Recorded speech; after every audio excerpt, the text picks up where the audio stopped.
कमरा 410 मौत का दरवाजा। मुंबई के एक पुराने होटल रेजेंसी ग्रैंड में कई रहस्यमयी घटनाएं घट चुकी थीं, लेकिन सबसे ज्यादा डरावना था कमरा नंबर 410। होटल के कर्मचारी और कुछ मेहमानों का कहना था कि इस कमरे में जो भी ठहरता वह या तो अगले दिन पागल हो जाता या फिर गायब हो जाता, लेकिन कुछ लोग इसे अफवाह मानते थे। रवि वर्मा, एक पत्रकार जो अजीबोगरीब और रहस्यमयी घटनाओं पर लेख लिखता था, इस होटल में आया। उसे इस कमरे की सच्चाई जाननी थी। उसने रिसेप्शन पर कमरे की बुकिंग मांगी, लेकिन मैनेजर अजीब सी नजरों से उसे देखने लगा। सर, आप इस कमरे को मत लीजिए, ये कमरा सुरक्षित नहीं है, मैनेजर ने कहा। रवि हंसा, मैं भूत प्रेत पर विश्वास नहीं करता, मुझे बस एक रात यहाँ रुकना है।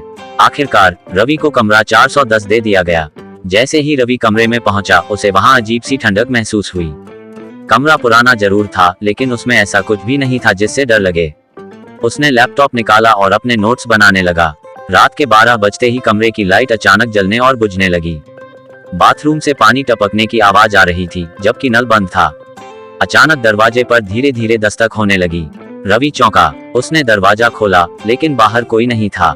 उसने कंधे उचकाकर दरवाजा बंद कर दिया, लेकिन जैसे ही वह मुड़ा, उसने आईने में देखा कि एक काली परछाई उसके पीछे खड़ी थी। रवि ने झटके से पीछे देखा, लेकिन वहां कोई नहीं था। उसके रोंगटे खड़े हो गए। तभी अचानक कमरे का टेलीफोन बज उठा। वह धीरे धीरे फोन के पास गया और रिसीवर उठाया। अब तुम्हारी बारी है, एक फुसफुसाती हुई आवाज आई और फोन कट गया। रवि के हाथ पैर ठंडे पड़ गए। उसने तुरंत दरवाजा खोला और बाहर जाने की कोशिश की, लेकिन दरवाजा खुद ब खुद बंद हो गया। रवि ने दीवार पर लगी घड़ी देखी, रात के 3 बजे थे। अचानक उसे लगा कि कमरे की छत से खून की बूंदें टपक रही हैं। उसने ऊपर देखा तो एक भयानक चेहरा दीवार से झांक रहा था, जिसकी आंखें कोयले जैसी काली और गहरी थीं। कमरे में अजीब सी फुसफुसाहट और चीखें गूंजने लगीं। अब बचकर कहां जाएगा? रवि को अचानक महसूस हुआ कि कोई उसे पीछे से पकड़ रहा है। वह चीख पड़ा, लेकिन उसकी आवाज बाहर तक नहीं गई। उसने पूरी ताकत से खुद को छुड़ाया और जैसे तैसे खिड़की से छलांग लगा दी। रवि किसी तरह होटल से बाहर निकला। अगली सुबह वह मैनेजर के पास पहुंचा और पूरी घटना सुनाई। मैनेजर ने गहरी सांस लेते हुए बताया, आज से 10 साल पहले इस कमरे में एक आदमी ने अपनी पत्नी और बच्चे को मारकर खुद को फांसी लगा ली थी। तब से जो भी इस कमरे में जाता है या तो मर जाता है या पागल हो जाता है।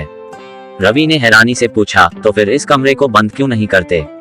मैनेजर ने ठंडी आवाज में कहा, हमने कोशिश की, लेकिन जब भी हमने इसे बंद किया कुछ ना कुछ बुरा हुआ।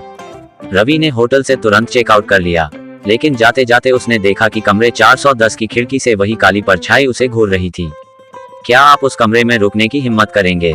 कमेंट करके बताएं। भाग 2 सुनने के लिए हमारे चैनल को सब्सक्राइब करें।